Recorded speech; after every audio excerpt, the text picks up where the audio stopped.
Hi, I'm Sharath Jeevan, and it's such a pleasure today to welcome you all to meet Matthew Rycroft CBE, the Permanent Secretary of the Home Office and one of our most senior civil servants in the UK. Matthew joins the Home Office a couple of years in now, after a very distinguished career in foreign service and also in international development where our paths crossed, Matthew, a couple of years ago. So, yeah.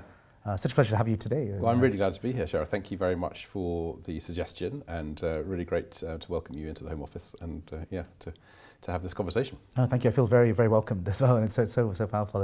And today, really, this is part of a leadership series we're doing with the Chandler Institute of Governance, all about public service leadership and what it means to have a deep and distinguished career in public service, as you have, Matthew, as well. Our audience is a lot of civil servants around the world who are thinking about where they go with their career and how they develop. So really excited to dig in with you and talk about what you've learned across your career and some of the lessons that you might impart with them and some of the learning, of course, over that period. Very, very happy to do that. And well, the first thing to say is if you're already in public service, then congratulations. You've chosen a really, really inspiring career choice. And I hope that it works for all of you and that you stick with it and that you're able to grow through your career and carry on giving back to your community and to your country. And that's something I want to ask, Matthew. You started, I know, I understand, from Oxford straight into public service pretty much. And was it a conscious choice? Just curious on how you made the choice as well when you started. So yeah, I joined the Foreign Office, the British Diplomatic Service, straight out of university, and I suppose it was a conscious choice in the sense that I applied for it, but I did apply for some other things as well. And if I hadn't got into the Foreign Office, I would have gone and done something else, probably in the private sector. But I was very glad to get into the Foreign Office. I didn't know anyone in it. I didn't really know what I was letting myself in for. I didn't have any particular expertise. I had studied maths and philosophy, which was not particularly connected to diplomacy or indeed to anything else. So it was a bit of a plunge into the dark, but I was very happy to do it, and I feel as though, through my initial postings, my work in the Foreign Office and the British Embassy in Paris and then Washington, which was where I was earlier on in my career, that I really got up the learning curve. I really understood what diplomacy was all about, and I could see the potential.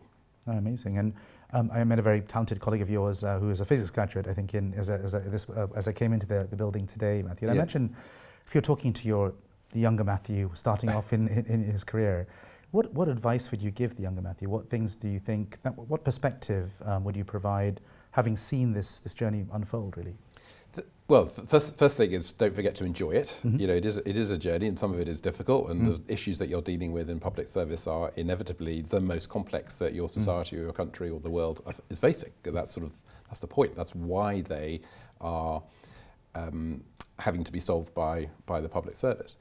But it is fun as well, and you meet some amazing people. You have a huge opportunity, I think, to shape what your society is all about. And as you get into management and then leadership positions, you have a really powerful role, I think, shaping the culture for your team. And I think creating teams, putting people together and working out how to get the best out of all of them, that is really what it's all about at one level. And that is a really satisfying career, I think, both for you and for all of them if you get it right. So I think that, the first thing is enjoy it, take the long view, don't worry too much about what feels like really, really important at the time, about what particular job to do. In the long run, all of these things are going to even out. So it must take the long-term perspective. I heard that right, Matthew, as well. Yeah. I sort of think, if you have committed to doing this for a career, then it's a marathon, not a sprint, in the cliche, but it's true. If you keep on going, year after year, then you are, that is a very significant contribution to public service. And do you think, that idea of the perspective shifting, you talked about how it moved now to people and teams and empowering them, and I've heard you speak out elsewhere about being a very supportive, enabling leader. I use the word nurturing sometimes. That evolution from being really strong in a domain, initially in foreign service, diplomacy, as you mentioned, to that team leadership piece. How did that change of perspective happen? Was it something, did you feel it was sudden? Was it gradual? How did you think about that journey? And so I have in my head a model which is operator, manager, leader. So operator, manager, leader, so three rungs. Exactly. There's a guy called Steve Radcliffe who was very instrumental in my thinking about this sort of stuff. And that's just a very simple model, isn't it? But it works for me. And everyone pretty much starts off as an operator, doing stuff. And then if you're good at doing stuff, then you get promoted and eventually you start managing people. And if you're good at managing people, you get promoted and eventually you start leading people. And one of the things that that Steve Radcliffe teaches is that, broadly speaking, if you're a leader, and you could be a leader at any age, any stage of your career, it's not what it says on the business card that matters, it's what you actually do. Yeah. And you can be a leader at any stage, and once you are into that leadership mode, you want to try and be in leadership mode as much as possible. Whereas it's natural, I think it's human nature to sort of go down that ladder and to go down from being leader to manager or down to being manager to operator. But in the long run, that's not where you should be. You know, you should want to be encouraging other people to do the operating and then the managing, rather than doing it all yourself. Fascinating. And so, some of the work I've been doing with younger civil servants, with the Chandler Institute, Matthew, in that sense, often, you know, many at the beginning of our careers, we're trying to grapple with the technical domain. We're trying to get mastery in that area. It could be diplomacy, it could be immigration, whatever it might be at the start of a career. How do you keep enough bandwidth? How did you keep enough bandwidth to also think about the leadership journey when you're still trying to, you know, master the domain itself, the technical aspect? Yeah, it's a really good question. I think it is difficult when you first take on that management leadership responsibility. It's a difficult thing to do to get right, because of course up until that point, your career has largely been about doing stuff, about being an operator, about being really, really good at, you know, at your job, which is, a relatively narrow but deep set of expertise.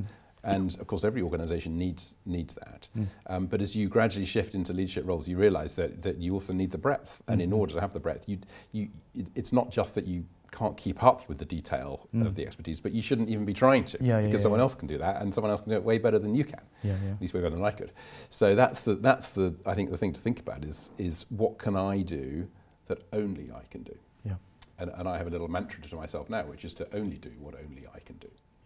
And that means sort of pulling me up out of the detail into the upward and outward facing parts of leadership, which we can talk about, and then giving space, that nurturing, that empowering space for other people who are much closer to the detail, who'll do it much better than I could, to really get on with that job. So that's why I think the leader isn't just about just being a version of every single person working for them, but creating a new space that makes those people's jobs more satisfying. I love that. And some of the work I do, Matthew talks about this idea of nurturing nature as taking people to places they wouldn't have got to otherwise. And that feels very much in spirit of what you said there. Yeah, and I think a lot of people have what I had sort of early to mid-career, of a transformative moment when really big stuff happens and you're really stretched, dealing with a crisis of whatever it is, and you realise, having gone through it, that you've done it.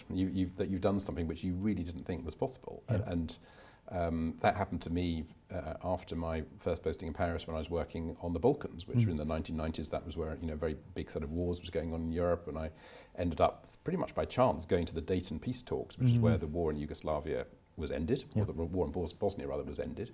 And I learned a huge amount about diplomacy from that. And felt as though I'd been flung into the deep end, but came out of that understanding, you know, in a much more profound way, you know, what diplomacy is all about, how to get the sticks and carrots right and the incentives right for different warring parties in order to end a war. And that aspect of conflict resolution has stayed with me all the way through the international bits of my career. Fascinating, Matthew. I remember reading actually about the Dayton peace talks when I was, you know, as I was following that, such an important part of our post-war chapter as well, of course, and so relevant today. And one of the things I talked to a lot of those early in their civil service careers about is this idea of being thrown in the deep end like that. It sounds like you got it. I certainly could talk about that in my career earlier in the corporate life. The challenge often is that, you know, it can feel like you're about to drown, and there's always that worry now, especially about, you know, risk with mental health and all these kinds of questions. How much support do you need? Do you need the armbands basically to take that, or is it better just to almost be forced to swim without the armbands? What's your perspective? Yes, I mean, I think that we could probably take the analogy too far, but I would say that it's, you know, different people need different types of support and encouragement at different times in their career. So there is no straightforward rule. And of course, the skill about management and leadership is knowing what is right for which person or which team in a particular circumstance. Because and you know, you can't read that in a book. There's no machine that is going to tell you the answer to that. That is a very human judgment, set of judgments which you need to get right. But I think in time, you know, you can get practiced at having an instinctive understanding for who needs a bit of pushing and a bit of stretch, and who needs a bit of support and a bit of underpinning and a bit of maybe sort of taking back from the front line, so to speak, or maybe, you know, putting the armbands on, to use that analogy. And it's, you know, it's different for different people. I certainly found that I think being thrust into something where I had to swim and had to make it work, that really accelerated my development. And I think there are times in a career where you end up doing something for the first time that you'd never done before. Yeah. You can have the preparation, you can have the training courses, you can watch how other people do it, but in the end, you've got to take the leap. Yeah. Yeah. And you know, carrying on with the swimming metaphor, you know, feel the fear but jump in anyway. Yeah. Yeah. Yeah. If you know that you can swim, then however high the cliff or the diving board is, you know that you can jump into that water and you will be fine. Yeah. Yeah. And then you just have to take the courage in both hands and just get on with it. Yeah. And then you will realise, having done that what is possible, and you realise that more is possible than you had previously thought. And that is development. That is personal development. And I think if you can then inspire that sense of trying stuff out with other people, then that's leadership. Very powerful. And it seems like that's something you've followed through your career. You've had a few days, I understand, between the last role at DFID and then into the Home Office, of course, as well. And that was I'm swimming without the armbands and just going straight in if I I think sometimes definitely in the British civil service, you do sometimes have to go straight from one thing to another with almost no notice, just because that's what's going on. And actually, even within a role, so like in this last 2 years in Home Office, I mean, I come into the office in the morning, I literally no idea what is going to happen. You know, Home Office is full of issues that are very fast breaking, very divisive within our society, and you just have to be able to deal with them and get the right people dealing with them on your behalf. And that, again, is what leadership is all about, I think.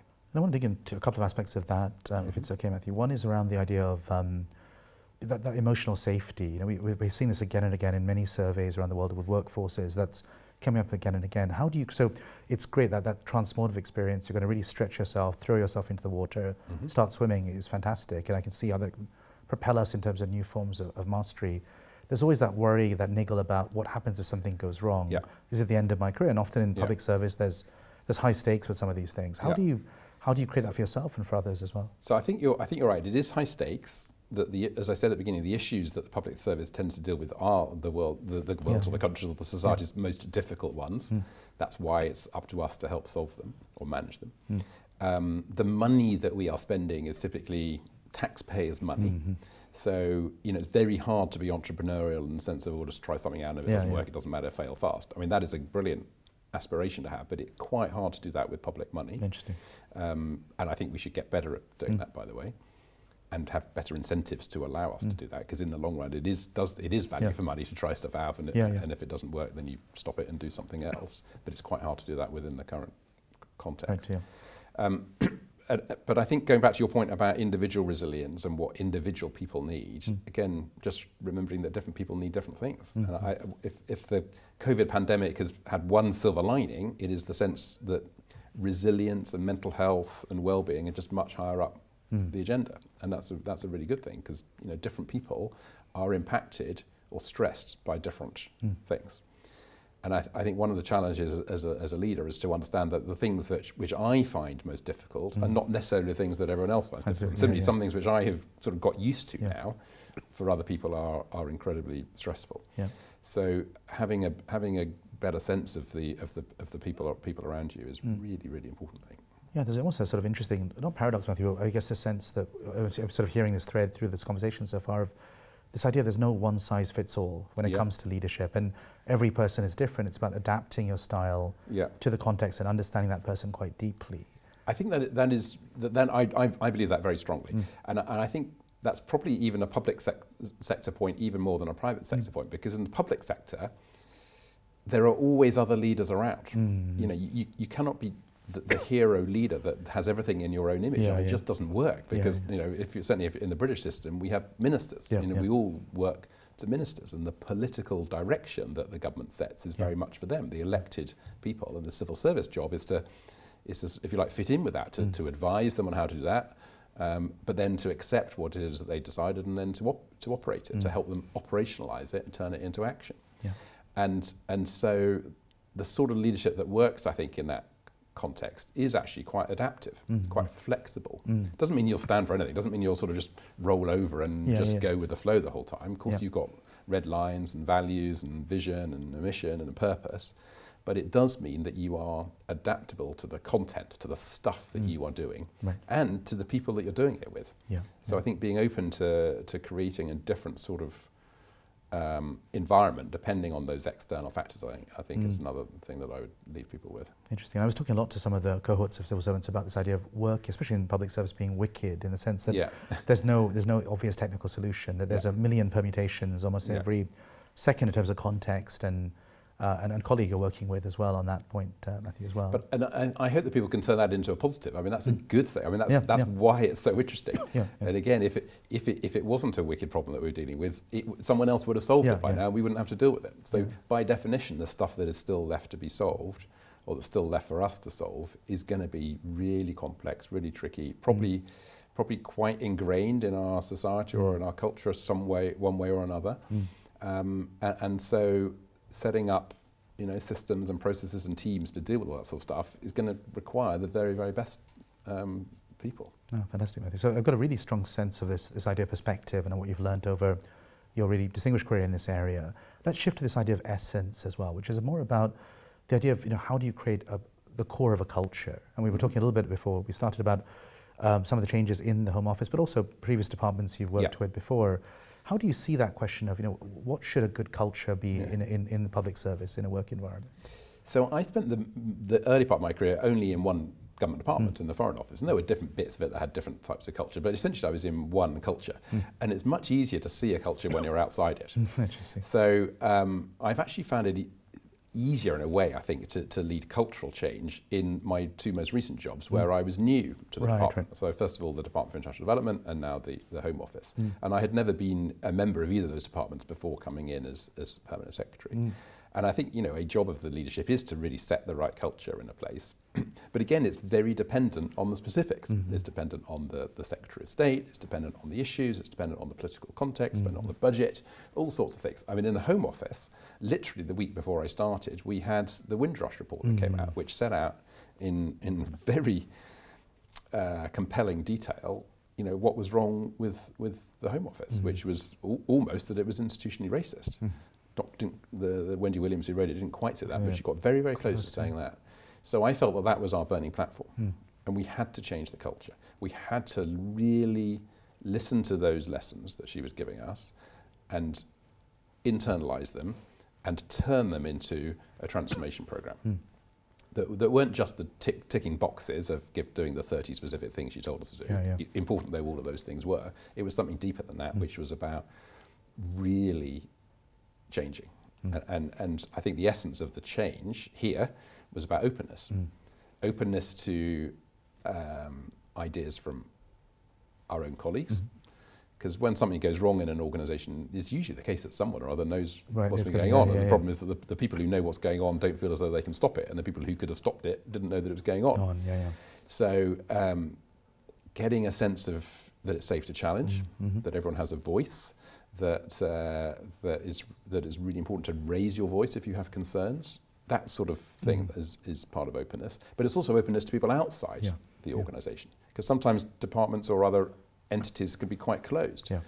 And I think especially if you are criticised day in, day out, as the Home Office tends to be, by parliamentarians or the media, then I think it's quite natural human instinct to become a bit defensive and just hunker down and almost a thick skin. Get a thick skin and don't put your head above the parapet and just get on with it. And no one likes us, we don't care. We're just going to carry on.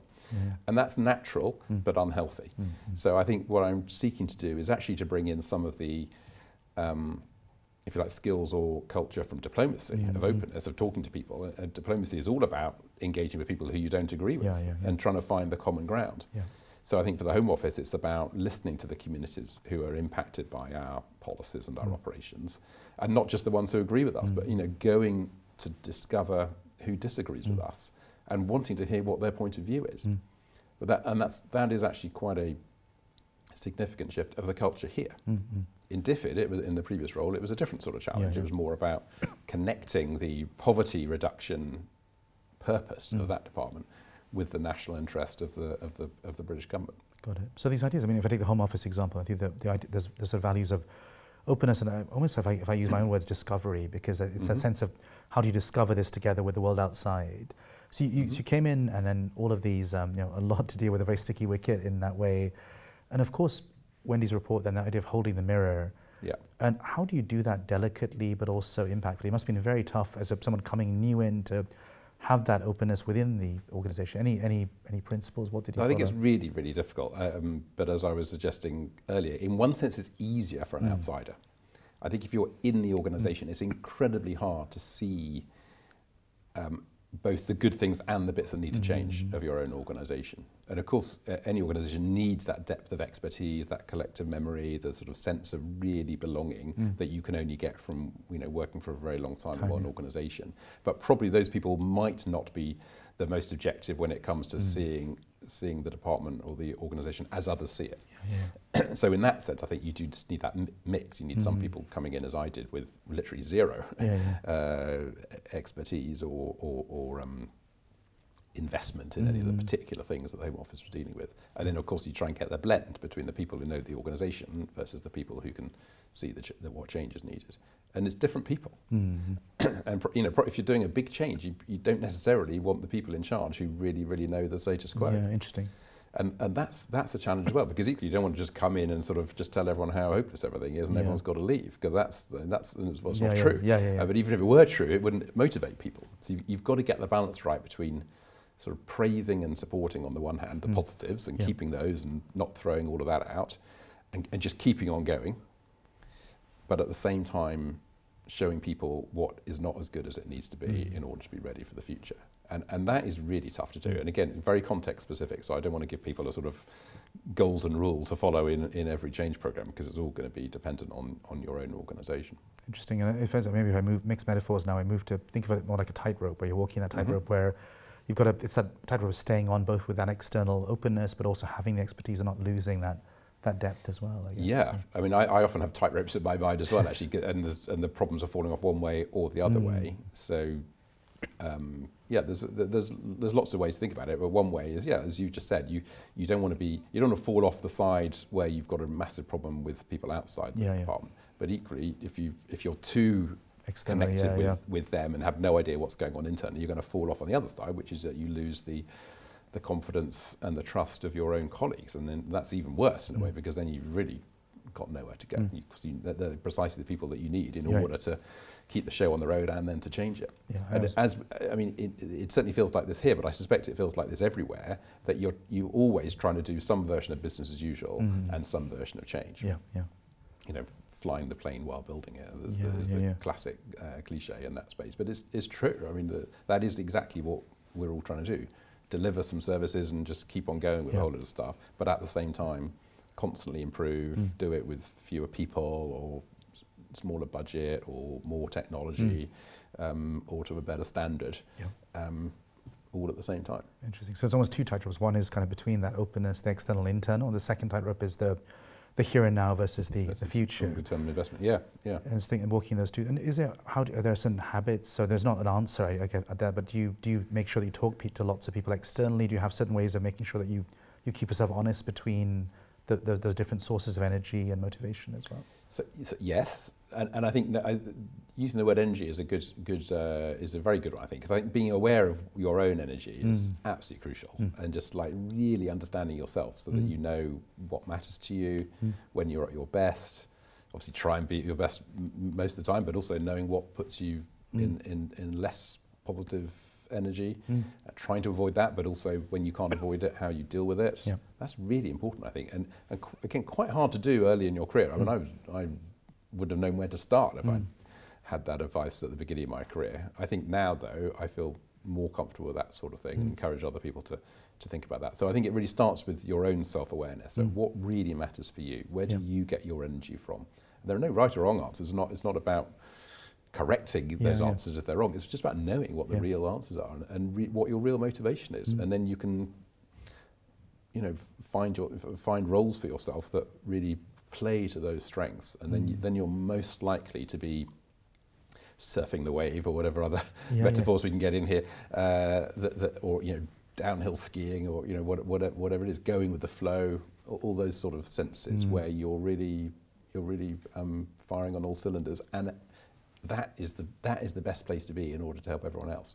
So in one sense, you do need to be a bit selfish. So just put yourself first, not in the sense of, you know, being harmful to other people, just starting with yourself, looking after yourself first. If you fall apart as the leader, then how can you help everyone else? You can't. You've got to do that first. Fascinating. I did a really interesting exercise with about 500 civil servants now, actually, Matthew, around the world, around each of them coming up with their own personal mission statements. So I help, who am I helping, to, and by.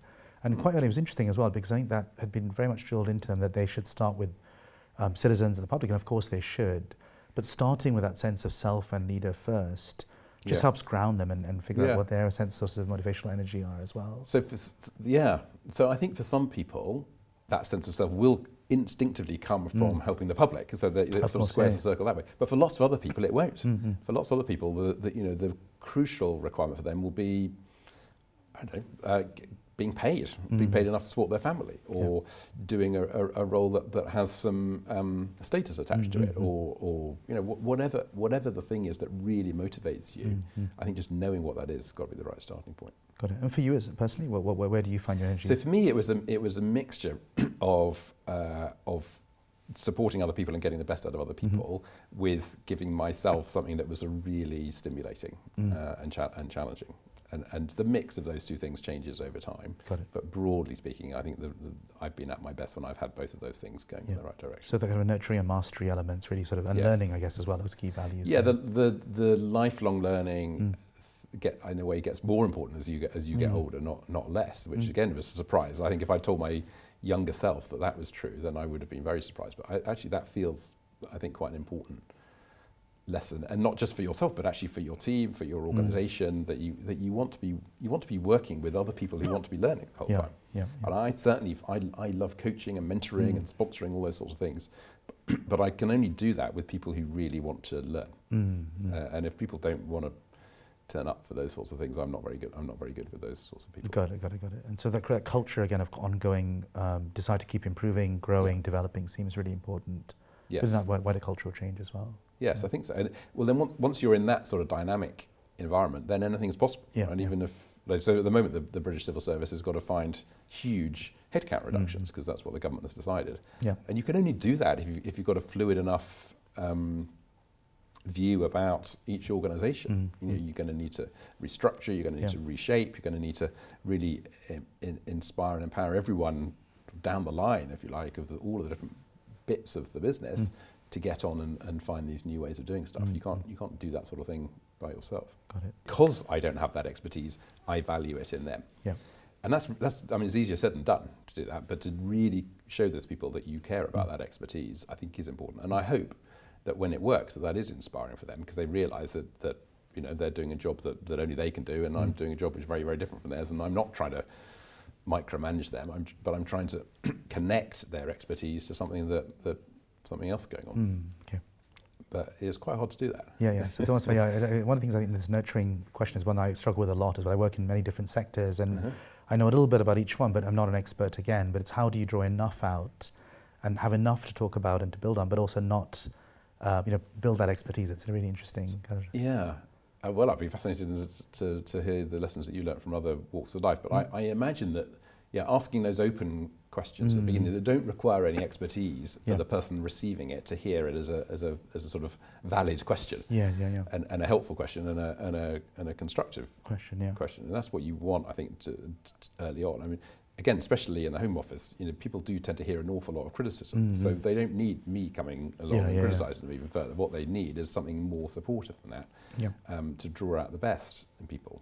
I think maybe it comes back to what you said earlier about this, like we're so close to the mirror when we're a technical expert or we know a field, we often can't, it's stepping back and saying, well, that makes sense at this perspective, but stepping 2 meters back from the window, what does the world look like then? What are the key things we need to think about? I think all of us find that Johari window, as some people, psychologists call it, it's a natural human trait to sort of be able to, needing that help to step back and think more broadly. Okay. I hadn't come across that, but that sort of resonates with me though. And again, I think it might be easier coming in relatively fresh to an organisation. You do see the bigger picture, and one of the things that you can provide for people is that wider context. And you, even just going from one organisation to another already opens up in so many different ways of doing the same thing. So working in one place and then moving to another is of itself a good thing to do, I think. Or living in one country and then going to live in another is a good thing to do in terms of your own education. This is the way that you see the world. Having different perspectives of different cultures allows you to bring back into your own culture or to your own organisation a sense of what's possible. And if it's possible to do something in a totally different way somewhere else, then maybe we should be trying that different way here too. Or at least it opens up the possibility. So it sounds like even if you're in a generalist track or a specialist track, whichever way, just keeping that openness and being able to open to new experiences almost in a way, allowing yourself to try different things. But also, I mean, I don't actually think of myself as a generalist. I think of myself as having particular expertise. But I just don't always use each bit of expertise in every role. But I'm still sort of gradually getting more expertise. But the most useful expertise is transferable.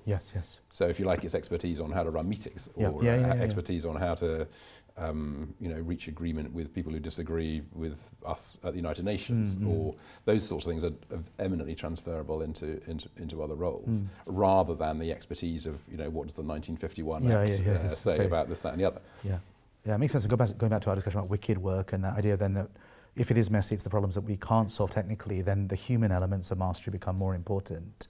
And so that element is almost what we become specialists or experts in, isn't it? Which is really powerful. And it is transferable. So I think if anyone watching is worried about being able to do that sort of thing in another organisation, I think actually you're almost freed up to do it better in another organisation. One of the things I really noticed, particularly when I was brand new here, was I wasn't invested in the content. I didn't have my own views about crime, countering terrorism, dealing with migration, securing the border, big things the Home Office did. I literally had not worked on, not deeply on those issues in the past. And so, of course, it's not that I didn't care about them, I cared passionately about getting the right answer, but I was able to concentrate on the dynamic of the team getting to that answer rather than, if you like, winning the argument. I didn't, in one sense, I didn't mind what the right answer was, as long as we could find it. And when I talk to many younger civil servants or those earlier in their careers, I think what comes up a lot is that they buy into this idea of these transferable elements of mastery, these wider. The only challenge is often, I think it's often, we live in at times when everything's very rich and quick on feedback. It can feel a bit amorphous, running. How do you think we need to codify those elements of mastery or make them more explicit, or do you think then by necessity are less tangible? We just need to accept that. What do you think? I mean, I don't know is the honest answer, but I think thinking about it from first principles, I'm slightly nervous about codifying and regulating our way out of these sorts of issues, because by the time we've come up with the right code, things would have moved on so fast that we'll be out of date. Got it. So what I would actually prefer to emphasise, I think, is agility and the ability to move from one thing into another, and then just picking up whatever really matters in that new place on the basis of the expertise that you brought and the experiences you've had previously, but not bound into some sort of formal piece, certification thing. But I don't know. I'm sure there'll be lots of other points of view about that, and I'm actually thinking back to the time in the Foreign Office when we'd set up a diplomatic academy, which was actually partly about certificates and about certifying that people had got to certain levels of mastery of particular aspects of diplomacy. And I could see the benefit of that in that community. I guess what we're talking about now is the more transferable things, which are of benefit in all communities. Yeah, one of the things I'm thinking a lot about right now is that for those transferable skills, often the levels are very hard because these are much more nebulous things to master, but are there experiences we can create in organizations where we know that, to take that idea of being thrown into the water, can we make sure that everyone is thrown into the water at some point, but with the armbands or whatever floats they need? So often what happens, I find, is perhaps those who are less confident, maybe minority backgrounds, whatever it might be, they don't get the chance to get thrown in, and so you can never fully swim. And so how do we, as employees and employees, work together to create those experiences that develop that broader mastery? One of the things that I've discovered recently as the civil service race champion, which I am, is exactly your point about people from underrepresented groups often do not have the same access to support networks that are sort of powerful in their organisations as people from overrepresented groups. So one of the things that we really should try to do on an industrial scale is give people from underrepresented groups that sort of support. So personally, I think sponsorship is a really powerful thing. And that's the sort of thing that people like myself from overrepresented groups tend to have naturally, because we sort of docking in with or getting that sort of very informal sponsorship from other people that we've come across. But actively going out of our way to re-level the playing field for people from underrepresented groups, including for minorities, I think is actually really important thing that we can do to give everyone that opportunity. I mean, everyone should have the same, you know, there should be equality of opportunity, absolutely, and therefore that means going out of our way to disproportionately act for the benefit of people from underrepresented groups. Yeah, very powerful. So in that sense of a more proactive culture of saying, we know that there's almost systematic imbalances. At least how do we actually almost put a very conscious foot forward and try to make those connections and champion and sponsor more as well. So, and do it because it's right for them, but it's right for the organisation as a whole. Because of course, you know, I think there's lots of evidence now that decisions are better when they are taken with a more diverse group of people, that organisations are better when there is genuine inclusion, that people give their best selves when they feel as though they can bring their whole selves to work.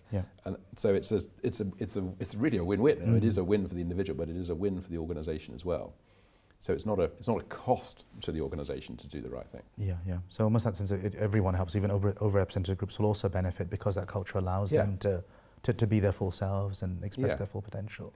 Which is not how it feels sometimes for people. I mean, some people I imagine would feel challenged, feel nervous about a positive action campaign, for instance. But actually, I think in the long run, it does benefit the whole. I think the idea of moving it from sort of zero somewhere, I have to benefit, or someone else from someone, to actually this is something that helps everyone, and we can think of it much less like a competition, more of a nurturing culture across the board, which is very powerful. But I think that does require people to feel invested in the health of the organisation and their own team as well as just themselves. But I think most people do. I think people want to feel connected to something bigger than themselves, don't they? They want to feel connected to a really strong purpose. And for some people, that is the organisation they're in, or the bit of the organisation they're in. For other people, it's the work that they're doing, or the sort of overarching aim of their organisation. And again, knowing what that is for yourself, and then helping other people connect to it for themselves is a good starting point for. I love that idea of connection, because I think often we know the organisational mission, the Home Office, etc. But as individuals, as one of thousands of employees, 10,000 employees, how do you see that link and that connection being very powerful? So, we were just talking about that today actually in our executive committee, where we are grappling, as every other bit of the British civil services, with this mission, which we now have to do to cut the headcount, cut numbers, but find ways for those remaining to be really connected. And obviously that's going to be a really tricky thing to do, and we're all going to have to be absolutely at the top of our game to deliver that. And I think on a number of organisations now in the climate, we're going to I work with many across sectors. The idea of building a motivational culture, even when times are tough, I think it's such an important piece. Hopefully we can share some insights from other things that are going on as well. So that'd be really helpful. So we've quite a lot, Matthew, and conscious of time as well. So we've talked a lot about perspective, how that shifted, about the idea of the essence or the core of that culture. Talked a lot about learning and some of the assumptions that you've really challenged over your course of your career in a very powerful way. Probably the last piece to talk about is around direction. And that idea of, we have this, as you mentioned earlier, this very unique thing in British civil service where we've got a political leader and a public service or administrative leader. How do you see the window, that autonomy window for yourself versus the Home Secretary? How does that play out, and how do you think about that, just generally across departments, first of all? So, I mean, I think the one word answer to that is complementarity. So what I do needs to complement what the Home Secretary does. And so yin and yang, if you like. So it's not me doing my version of what she's doing. It's me deliberately shaping my own role around what she is doing in her role, providing things that she isn't providing. So by definition, the Home Secretary provides political leadership, direction, decision making on the big strategic issues of the department. And my job as Permanent Secretary is to make the machine that is the Home Office deliver those priorities. And that's a different role. And then on the sort of softer side, and more to do with sort of personality or behaviour, I think you, as a Permanent Secretary or as a civil servant more broadly, you need to adapt a bit, so being agile again, flexible, to provide the sort of things that that colleagues are not getting from their ministers, and that will depend on very much on the circumstances, obviously. But I think of the British civil service, we're pretty clear about what is the role of ministers and what is the role of civil servants. It can get complicated, and of course in the Home Office we do have some pretty sensitive issues, topics, including in relation to migration. But we have to absolutely stick to the Civil Service Code, which I think does, in a clear way, set out what the values are that civil servants need to live by, and broadly speaking, that it's our responsibility to implement the government's policies. And before a decision is taken, you can challenge and make sure it's really stress tested and so on. But after a decision is taken, provided it's legal, it's our job to get on and implement it, whether or not we agreed with it beforehand. That's irrelevant in the end, what our own personal views are. We haven't been elected, we haven't run for office, we haven't stood with a manifesto. And I think civil servants do understand that instinctively. It's what our jobs entail. And of course, the balance will be slightly different in different countries, because obviously every country has its own traditions. And that idea of stress testing you talked about, how much room is there generally? Is there more room, less room? What have you found works well in that stress? Because you're right, because obviously the mandate is with the political leader, but there's such an important role, again, back to the perspective you bring and everything else to keep that as a dialogue and provide those feedback loops. So I think when it works well is when ministers and civil servants have established a relationship of trust already, so that when civil servants then challenge, the ministers don't think that that we are saying no to them or no to their policy. We were saying, here we totally get your intent, but if you want to deliver your intent, and you want to go about it that way, you're not going to succeed. If you go about it this way, then maybe we'll have a better chance. It's that sort of conversation. But it's easier to do that, as I say, when you've got that relationship of trust. So it is worth investing in that if you're working closely with a minister in order to have that foundation. And then once you've got the foundation, you can then use that to push on things that really, really matter to you. And I think a lot of people watching this will be at the point of their careers where they're starting to work now with political leaders. It's that stage where they're getting more senior.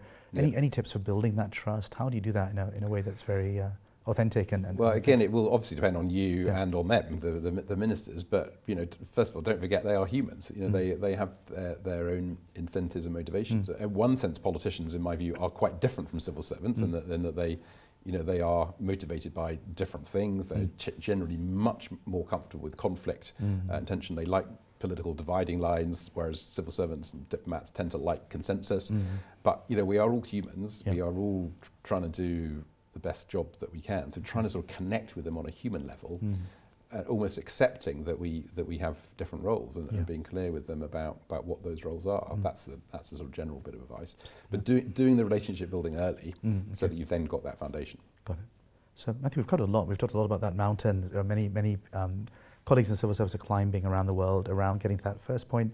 What's ahead for you? How are you thinking about the next mountain in your career? Well, this particular mountain feels quite steep and quite tall. The Home Office is full of